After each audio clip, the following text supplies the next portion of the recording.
Olá, tudo bem? Nós gostamos de pensar que somos livres. Gostamos de pensar que fazemos escolhas obedecendo à nossa consciência. Mas que consciência é essa? Será que somos realmente conscientes? Nós achamos que o nosso estado normal é de consciência. Quando alguém estava em coma, por exemplo, e volta do coma, nós dizemos que esse alguém agora está consciente. Ou então, quando alguém abusou de alguma substância, como o álcool ou outra droga, e então depois recobra o seu estado normal, também dizemos que essa pessoa recobrou a consciência. Mas que consciência é essa? Nós não somos conscientes como pensamos que somos. Essa suposta consciência, esse suposto eu, é a criação do pensamento. De onde surge o pensamento? O pensamento surge da memória. Desde criança, você vem gerando memórias. O pensamento é fruto da memória. O pensamento é o responsável pela continuidade das suas memórias. É o pensamento que faz a conexão, né? Que conecta as suas memórias fragmentadas e dá a elas uma impressão de continuidade, né? É o pensamento, então, que cria a noção de uma consciência. Então, depois de algumas décadas, no meu caso quase 5, né? Depois de algumas décadas de idas e vindas constantes ao seu arquivo de memórias, comparando, selecionando, revivendo, às vezes evitando, fizeram de você o que você é hoje. Foi o pensamento, fruto da memória, que deu a você essa identidade que você tanto preza e que você considera como sua consciência. Mas nossa consciência usual, né? Nossa consciência cotidiana, a nossa consciência ordinária, essa que eu estou usando agora para me comunicar com você, isso não passa de criação do pensamento. É o próprio pensamento num esforço para sobreviver, num esforço para manter-se de forma contínua, que lhe dá a impressão de consciência. É importante compreender isso. Você teve experiências. Essas experiências foram internalizadas e se tornaram conhecimento. E o conhecimento que nós adquirimos ao longo do tempo, ele só tem utilidade prática, ele só pode ser armazenado, né, para ser usado novamente quando aparecer a oportunidade de usá-lo, quando ele se torna memória, quando ele é informado em nossa mente em forma de memória. E nós sabemos que a capacidade de memória contínua é justamente um dos fatores decisivos que nos diferenciam dos outros animais. Porque nós também somos animais. Só mais enfeitados, né? Todas as suas memórias influenciaram você de alguma forma, fazendo com que você se identificasse com essas mesmas memórias, seja de maneira positiva ou de maneira negativa. As experiências pelas quais você passou e que se tornaram conhecimentos, que foram arquivados em forma de memórias, isso desde que você era uma criança pequena, não vou falar mais desde tenra idade, né? Tenra idade. Então, desde que você era uma criança pequena e passando por todas as etapas da sua vida, foram formatando o que você é hoje, essa criatura maravilhosa. Quando você percebe algo dentro de você como uma consciência, portanto, essa consciência não é nada mais que o resultado da sua identificação com o conteúdo das suas memórias. Você guardou memórias e se identifica com o conteúdo delas. Mas o fato é que muito raramente nós somos realmente conscientes. Nós vivemos a maior parte do tempo no piloto automático. É o pensamento padronizado que determina as nossas ações e decisões. Comece a observar as suas memórias. Você vai notar duas coisas. A primeira é que nós temos muito menos memórias, ou então menos memórias, né? Nós temos muito menos memórias do que normalmente imaginamos ter. E a segunda é que é preciso estar realmente consciente para formar memórias passíveis de ser acessadas, memórias de que possamos nos lembrar com alguma clareza. Nós não temos muitas memórias. Parece que temos, mas não temos. Nós acessamos muitas vezes as mesmas memórias. E às vezes, de tanto acessá-las, de tanto acessar essas mesmas memórias em momentos diferentes da vida, em fases diferentes da vida, acabamos modificando as nossas memórias. Uma pessoa com mais idade lembra quase sempre das mesmas coisas. Não é meu caso ainda, viu? São memórias de momentos marcantes, né? Memórias que sobrevivem e às vezes se fortalecem, né? Justamente por serem acessadas continuamente. Mas se você prestar atenção às suas memórias mais marcantes, você vai ver que elas foram formadas a partir de momentos em que você estava efetivamente presente. Você estava realmente consciente. Estava consciente de si mesmo e estava consciente do momento que vivia. E a situação não precisa ser assim uma situação extraordinária, mas certamente você estava presente, você estava consciente de si mesmo e consciente do momento experimentado. Acesse as suas memórias da infância ou da adolescência. Você vai ver que nesses momentos você estava realmente consciente, você estava presente. Por isso guardou essas memórias. Acesse suas memórias mais recentes, de alguns anos atrás. Pense em algum ambiente que você frequentou rotineiramente. Como aquilo fazia parte de uma rotina, então você raramente estava consciente de si mesmo e raramente estava consciente da situação experimentada por você. Para alguma situação vivida ter sobrevivido em você em forma de memória é porque aconteceu no momento em que você prestou atenção. Você estava presente. Você estava realmente consciente. Eu disse no início do vídeo que quando alguém estava em coma e volta do coma, nós dizemos que esse alguém está consciente. E que quando alguém abusou de alguma substância, como é o caso do álcool ou alguma outra droga, e então recobre o seu estado normal, nós dizemos que essa pessoa recobrou a consciência. Eu usei esses exemplos para tentar definir aquilo que nós entendemos normalmente como estar consciente. Poderíamos usar outros exemplos, poderíamos usar como exemplo o sono.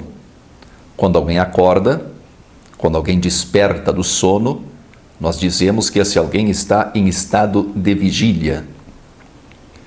E nós entendemos esse estado de vigília como sendo um estado consciente. Será mesmo? Será que quando acordamos nós nos tornamos conscientes? Ou então voltamos ao estado de consciência? Acordar quer dizer dar acordo de si, né? Dar-se conta de si mesmo. Mas não será que nós, em algum modo, de alguma maneira, não permanecemos dormindo e até sonhando? Nós raramente, muito raramente, estamos de fato acordados, despertos, conscientes. Nossa vida cotidiana é uma vida de sonho, uma vida em que não temos nenhum controle sobre os pensamentos em que ouvimos vozes internas. Não estou falando de Chico Xavier, estou falando daquelas conversas internas que nós temos, em que travamos diálogos imaginários, em que não prestamos a devida atenção às pessoas à nossa volta, em que não percebemos quase nada do que acontece. Poderíamos até dizer que quando levantamos da cama, não paramos de sonhar. Nós apenas sobrepomos, as mesmas preocupações de sempre. Poderíamos dizer que continuamos, sim, sonhando. Sonhamos acordados. Aquelas imagens caóticas de sonho continuam atuando num nível logo abaixo da superfície.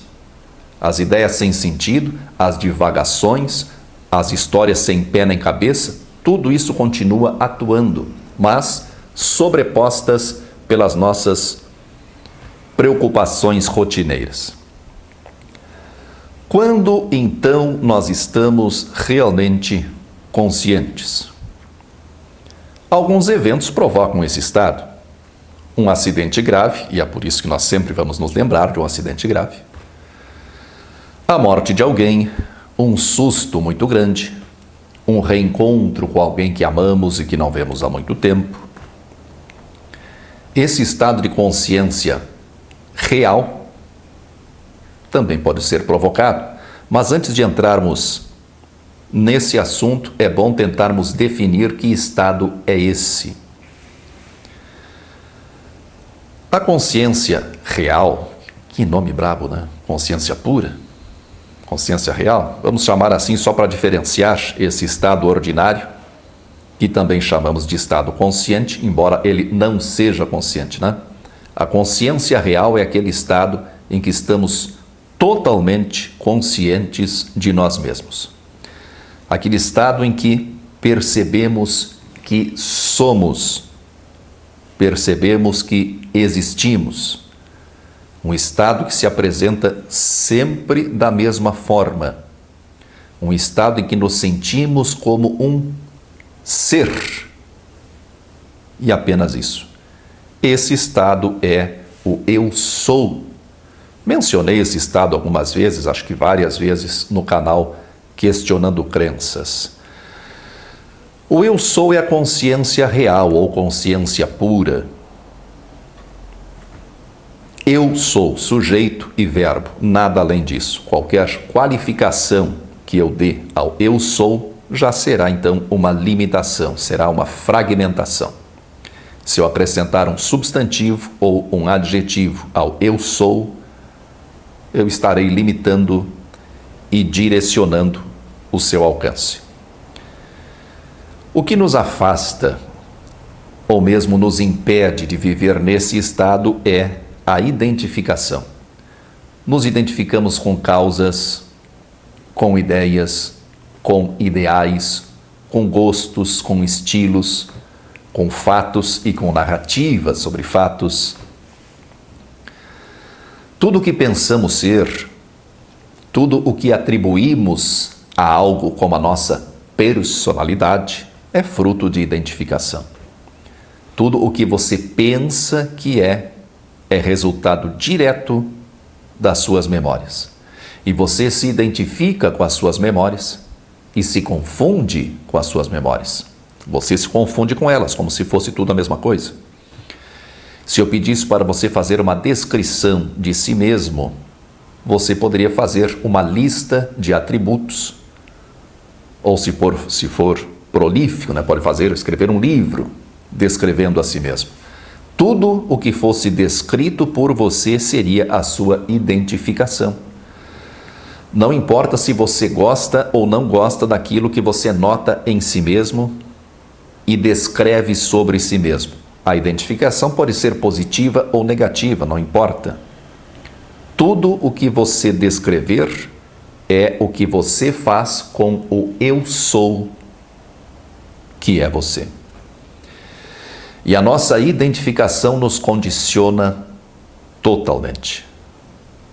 Como é que vamos falar de livre-arbítrio se nos tornamos seres condicionados? como falar em liberdade de escolha, em poder de decisão, se toda a nossa bagagem, que carregamos em forma de memórias, com as quais nos identificamos, mais os condicionamentos inconscientes que todos temos, tudo isso forma uma programação praticamente determinante. Como então falar de livre-arbítrio? Só teríamos livre-arbítrio, de fato, se nos tornássemos livres do condicionamento causado pela identificação. Tudo o que estou falando é, ou pelo menos deveria ser, de conhecimento geral. Eu não estou tratando de nenhuma novidade, não estou falando aqui de nenhuma descoberta nova. Diferentes escolas de pensamento ou diferentes correntes de pensamento tratam desse tema sempre com abordagens mais ou menos diferentes.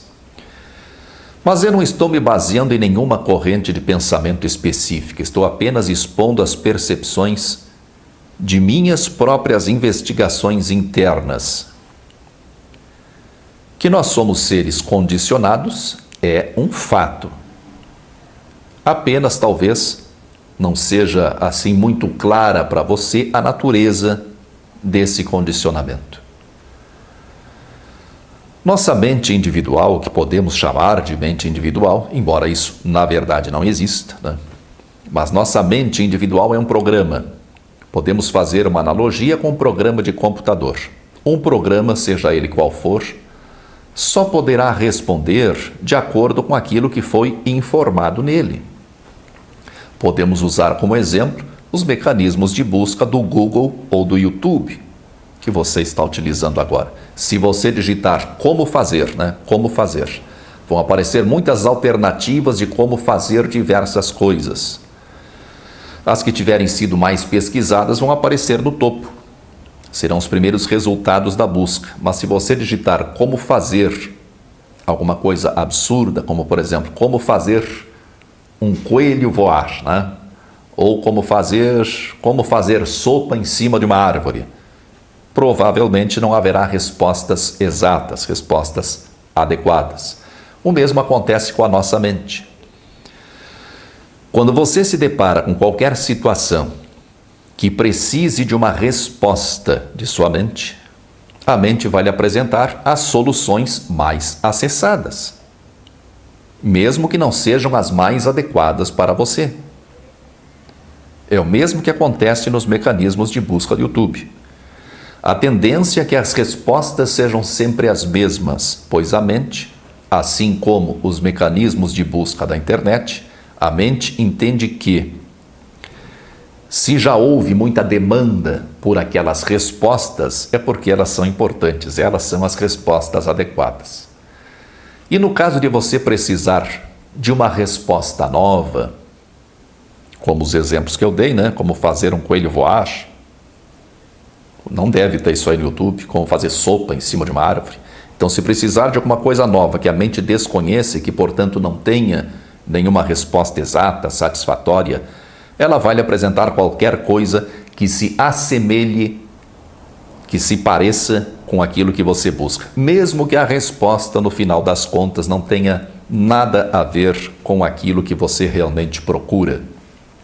Experimente digitar no YouTube como fazer, e aí coloca ali qualquer coisa absurda. Você terá uma noção do que a mente nos oferece quando tentamos fazer qualquer coisa nova, qualquer coisa que fuja do padrão a que ela está habituada e condicionada. Os mecanismos de busca da internet são condicionados da mesma forma que a mente. Aparecem no topo, prontos para uso, os resultados que são mais buscados e acessados. Aquelas buscas que não são usuais, que não são comuns, exigem mais tempo, mais pesquisa para apresentar resultados satisfatórios. E coisas novas, coisas desconhecidas, simplesmente não têm uma resposta adequada e então são apresentados resultados aproximados, mesmo que não tenham nenhum sentido. Sua mente não pode apresentar nada que não tenha sido informado nela, né? Informado para dentro dela, como o input no computador. O teclado é um input, né? Insere dados. Esse é o condicionamento. Tem como escapar do condicionamento da mente? Olha, é difícil. Mas esse é o tema do próximo vídeo da série. Muita força e paz para você.